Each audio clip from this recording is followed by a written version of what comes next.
और महाराष्ट्र के मौजूदा सियासी हालात पर बात करने के लिए हमारे साथ जो खास मेहमान जुड़ रहे हैं उनका तारीफ आपसे कराना चाहेंगे डॉक्टर ब्रजेश, पॉलिटिकल एनालिस्ट। इसके साथ साथ हमारे साथ और भी दूसरे गेस्ट मौजूद हैं। निरंजन पोद्दार, पॉलिटिकल एनालिस्ट मौजूद है बात करने के लिए। आप दोनों का तहे दिल से इस्तकबाल है। जी सलाम है। सबसे पहले डॉक्टर ब्रजेश, आपसे समझना चाहेंगे कि अब जो महाराष्ट्र की सियासी बहरान की जो लड़ाई है अब नाम के ऊपर आ गई है।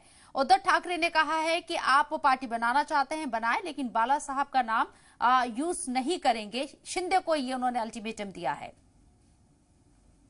वो सबसे पहले मैं आपके सभी दर्शकों को नमस्कार करता हूं और मैं एक चीज बोलना चाहता हूं।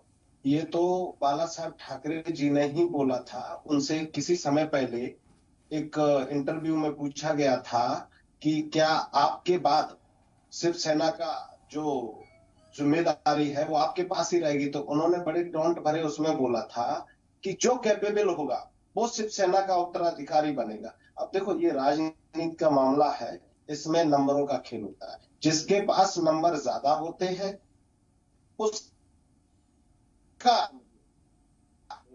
शिवसेना बीजेपी के साथ मिलकर चुनाव लड़ी थी और उन्होंने अपने फायदे के लिए बीजेपी को छोड़ के और जहां उनको लाभ दिखा वहां वो चले गए। आज वही शिवसेना जब उनके विधायकों को लगा कि नहीं, हम अपनी विचारधारा से भटक गए हैं, फिर से वो अपनी विचारधारा पे जा रहे हैं, तो उस पर वो अब अपने लाभ के लिए टीका टिप्पणी कर रहे हैं। मुझे ऐसा लगता है कि देखो, इसमें किसी का कोई वो नहीं है। जिस विचारधारा से वो चुनाव लड़े थे, आज उसी विचारधारा पे वापस जाके और वो कहीं ना कहीं अपनी अंतरात्मा जिसको बोलते हैं ना, उसकी तरफ फिर मुड़ गए हैं। इसमें आप एक चीज देखिए, वो दूसरे दलों पे भी उंगली उठा रहे हैं कि इस दल ने उनको भड़काया रहेगा या इस दल ने भड़काया रहेगा। मुझे ऐसा लगता है कि लोकतांत्रिक प्रक्रिया में सबको बराबर का अधिकार है और सब अपनी बात रखना चाहते हैं। यही अभी आपको कहीं ना कहीं महाराष्ट्र में देखने को मिल रहा है। हाँ, ये हो सकता है कि देखो, उनके अपने कुछ मतभेद और अपने कुछ प्रॉब्लम्स हो सकते हैं, लेकिन आप एक चीज समझ लीजिए कि यहाँ नंबरों का खेल है। नंबर अभी जिसके पास ज्यादा होंगे वही इस समय महाराष्ट्र में राज करेगा। और नंबर के हिसाब से देखा जा रहा है कि एकनाथ शिंदे मजबूत जरूर नजर आ रहे हैं, लेकिन आज जिस तरीके से जो सियासी हलचल नजर आई है, जिस तरीके से राष्ट्रीय कार्यकारिणी की बैठक भी बुलाए गए और कई तजवीज पास की गई है, चीफ जो है उद्धव ठाकरे ही रहेंगे, तमाम फैसले लेने का जो हक है वो भी उद्धव ठाकरे के पास रहेगा। ये बताता है कि उद्धव ठाकरे फिलहाल हार मानने को तैयार नहीं है। निरंजन पोद्दार साहब, आपको क्या लगता है? जराये के हवाले से खबर ये भी है कि एकनाथ शिंदे ने गुजरात में मीटिंग की है देवेंद्र फडणवीस के साथ। वो चार्टर्ड प्लेन से गुजरात गए थे। ये सूत्रों के हवाले से खबर है। आपको लगता है कि कोई डील चल रही है अंदर खाने? देखिए, मैं आपको बताना चाहता हूं सलमा जी कि ये निश्चित रूप से ऐसा तो है नहीं कि भाई एकनाथ शिंदे जी जो कर रहे हैं वो कोई वहां पे महायज्ञ कर रहे हैं या वो कोई धार्मिक अनुष्ठान कर रहे हैं। वो उनका एक राजनीतिक ये समझ लीजिए ये एक दांव है और राजनीति के अंदर ये सब चीजें चलती रहती हैं। अब उसके अंदर अगर वो भारतीय जनता पार्टी के देवेंद्र फडणवीस जी के साथ मिलते हैं या किसी और के साथ मिलते हैं या अपना जो भी गुणा भाग वो लगाते हैं, तो ये उनका एक राजनीतिक कर्तव्य भी बनता है, उनका एक राजनीतिक अधिकार भी है। जो अभी बात कर रहे थे हम लोग, मैं उसी बात पे आना चाहता हूं। देखिए, ऐसा है कि मैं आपके कल के कार्यक्रम में भी मैं आपको बोल रहा था कि कल भी जैसे ऐसा लग रहा था कि शिवसेना और उद्धव ठाकरे की जो है ना पतंग कट चुकी है और अब इनके पास कुछ नहीं बचा। मैंने आपको कल बताया था कि भाई ये अभी तक जो ये लड़ाई चल रही थी, ये पिछले 6-7 दिन से जो घटनाक्रम चल रहा है उसके अंदर पहले नाना प्रकार के इमोशनल कार्ड खेले गए और जिस तरीके से अपीलें की गई, जिस तरीके से मान मनोबल की जा रही थी। और मैं आपको कल भी बता रहा था कि ये लड़ाई अभी इतनी जल्दी समाप्त होने वाली नहीं है। इसके अंदर अभी कई मोड़ और आएंगे, कई बार इसके अंदर शह मात का खेल चलेगा। और आपने देखा होगा इस चीज को लेकर के कि जो परसों तक जो उद्धव ठाकरे जी या संजय रावत जी जो कह रहे थे कि हमें सत्ता का लालच नहीं है, हम इस्तीफा देने के लिए तैयार हैं, अगर एक भी व्यक्ति आकर के मेरे से असंतुष्टि दिखाएगा मैं इस्तीफा दे दूंगा, तो वो परसों तक जो राजीनामा देने की बात कर रहे थे, आज वो कह रहे हैं कि तलवारें भिड़ेंगी, बंदूकें चलेंगी, सड़कों पे खून की नदियां बह जाएंगी। आज वो इतनी उग्रता पे और इतनी मारकाट पे आ गए। और जिस तरीके से उन्होंने, मैंने आपको कल भी बताया था कि अब ये जिस तरीके से जिला अध्यक्षों की अपनी मीटिंग लेने लग गए हैं, कहीं ना कहीं अभी ये उग्र अपना जो उग्रता वाला जो रास्ता है उसको अपनाएंगे। और ये जो और चीज महाराष्ट्र करके के अंदर जो है दफा 144 नाफिज भी कर दी गई है। कई सैनिकों के जरिए जो है जो शिंदे ग्रुप के एमएलएज हैं, शिंदे के बेटे के दफ्तर के ऊपर तोड़फोड़ की गई है। ये तस्वीरें भी हमने देखी हैं। हालात पेचीदा होंगे आगे या नहीं होंगे, ये आने वाला वक्त बताएगा। लेकिन ब्रजेश साहब, मेरा सवाल आपसे ये है, आप कह रहे हैं कि जिसके पास नंबर गेम है वही मैजिक कर सकता है और पूरी कमान उसके हाथ में ही नजर आती है। लेकिन क्या आपको लगता है कि एकनाथ शिंदे के पास जो 2/3 एमएलएस को सपोर्ट बताया जा रहा है, उसके बावजूद राह इतनी आसान होगी एकनाथ शिंदे के लिए? समझ लीजिए, राजनीति में सबके लिए बराबर है। यहाँ जो जीतता है वही राज करता है। आपने एक चीज देखी होगी, थोड़े अभी 2-3 दिन पहले ये सब लोग नरम थे क्योंकि इन्हें पता था कि हमारे पास नंबर्स नहीं है, और आज भी इनको पता है कि हमारे पास नंबर्स नहीं है।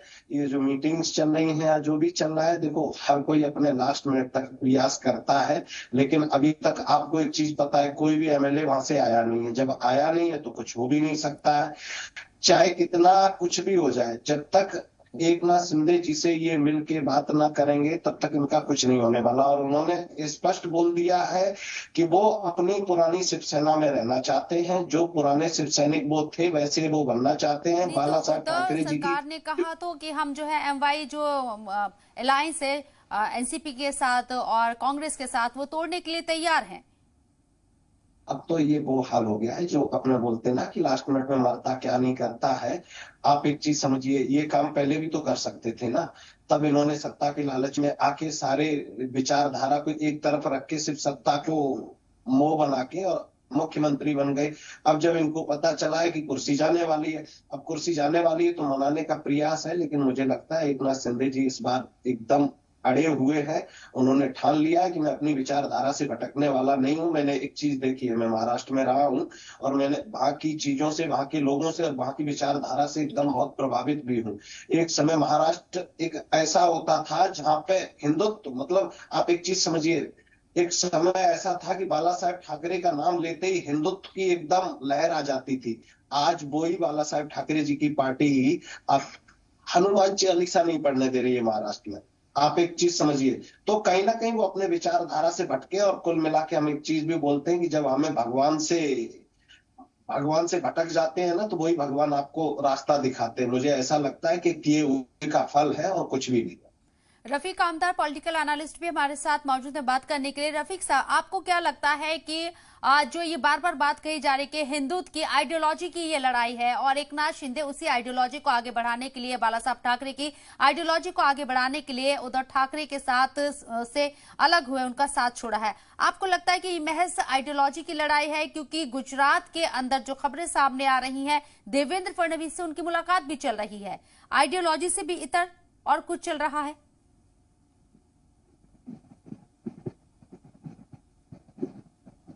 रफीक साहब, आवाज सुन पा रहे हैं आप मेरी? लगता है मेरी आवाज रफीक साहब तक नहीं पहुंच रही है। ये सवाल मैं निरंजन साहब आपसे लेती हूं। आपको लगता है कि महज आइडियोलॉजी की लड़ाई है? देखिए सलमा जी, राजनीति के अंदर आइडियोलॉजी सेकेंडरी मैटर होता है। सबसे पहला मैटर होता है अपना राजनीतिक स्वार्थ और सत्ता। चाहे उसके अंदर किसी को भी आप ले सकते हैं, उसके अंदर कोई भी राजनीतिक दल आज की तारीख में इतना सुचिता और इतना आप ये मान के चलिए दूध का धुला नहीं है। मैं इसके अंदर भारतीय जनता पार्टी सहित तमाम दलों की बात करता हूं, क्योंकि आइडियोलॉजी की बात करेंगे तो भारतीय जनता पार्टी ने पीडीपी के साथ मिलकर के सरकार बनाई और अब हरियाणा के अंदर जिसको बाप बेटे और पोते और पता नहीं क्या क्या सरकार जो सरकारें बता रहे थे नरेंद्र मोदी जी चुनावों से पहले, उसी जेजेपी के साथ जाकर के उन्होंने हरियाणा में सरकार बना ली। तो कहने का तात्पर्य है ऐसे अनेक उदाहरण होते हैं। लेकिन हाँ, आइडियोलॉजी का एक फर्क जरूर होता है कि जब आप अपनी विपरीत विचारधारा की पार्टी के साथ जब गठबंधन करते हैं तो वहां आपकी सफलता की जो गुंजाइश है वो बहुत ना के बराबर हो जाती है। एक बात और मैं कहना चाहता था सलमा जी, इसके अंदर मेरा नाम शबनम है जी, शबनम जी, सॉरी मैं माफी चाहूंगा जी। मैं एक बात और कहना चाहता था शबनम जी, अब ये जो महाराष्ट्र के अंदर जो लड़ाई जिस मोड़ पे आ गई है, अब शिवसेना वहां पे सरकार से तो हाथ धो बैठी है। अब इनको पता चल चुका है अब हमारी सरकार जा चुकी है। अब ये लड़ाई केवल और केवल ये संगठन पे और पार्टी की लड़ाई चल रही है। और ये लड़ाई, अब आपको मैं बता दूं, अभी तक तो केवल शिवसेना का मैटर था, लेकिन जिस दिशा के अंदर शिवसेना और उद्धव ठाकरे नेतृत्व इस चीज को लेके जा रहा है, अब ये महाविकास आघाड़ी के लिए भी ये मुसीबत का सबब बनने वाला है। क्योंकि जैसे आज इन्होंने अपना राष्ट्रीय कार्यकारिणी की मीटिंग के अंदर प्रस्ताव पास किए, उसके अंदर आपने देखा होगा कि 5वें प्रस्ताव के अंदर इन्होंने क्या बोला है कि हम कट्टर हिंदुत्व की विचारधारा के ऊपर चलेंगे। आप मुझे एक बात बताइए, एनसीपी और जो कांग्रेस जो इनको समर्थन दे रही थी, उस कट्टर विचारधारा की नीति के ऊपर वो इनको समर्थन कैसे दे देंगे? क्योंकि इनका एक कॉमन मिनिमम प्रोग्राम के आधार पर सरकार बनी थी।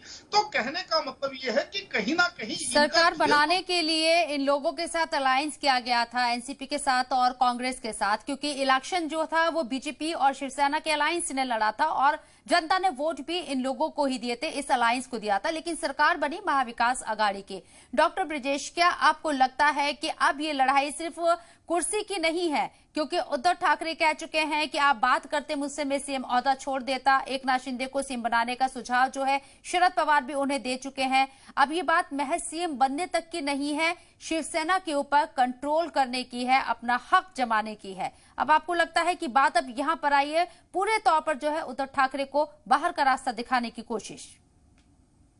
देखो, आपको एक चीज मैं बताना चाहूंगा कि ये बहुत पहले समझ चुके हैं कि हमारे इतने सारे नंबर हो चुके हैं तो सरकार बनना अब संभव नहीं है। अब मैं सिर्फ सेना बचाने की लड़ाई चल रही है। जिस हिसाब से आप देख रहे हैं दिन प्रतिदिन शिंदे साहब के पास नंबर्स बढ़ते जा रहे हैं, ये स्पष्ट दिखाई देता है। और आपको एक सबसे बड़ी चीज बोलूं, मुझे ऐसा लगता है, मैंने ये अपनी बात बहुत स्टार्टिंग में रखी थी कि आप कब तक अपने जमीर को बचा के रखोगे।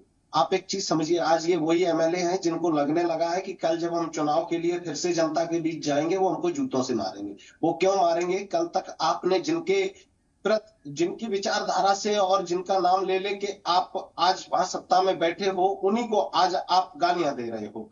तो मुझे लगता है कि आपको फिर मैं बताता हूं कि ये सिर्फ आप एक चीज समझ लीजिए, महाराष्ट्र में सिर्फ सेना बचाओ अभियान चल रहा है। सरकार तो इनकी कब की जा चुकी है। और दूसरा, ये दूसरे नंबर गेम जो है एकनाथ शिंदे के पास जाहिर सी बात है नजर आ रहा है। लेकिन जिस तरीके से डेवलपमेंट हो रहे, रफीक साहब आपसे मैं समझना चाहूंगी, ये जो सियासी डेवलपमेंट नजर आ रहे, डिप्टी स्पीकर का रोल जो है बहुत अहम माना जा रहा है। आपको लगता है क्या कोई मैजिक हो सकता है?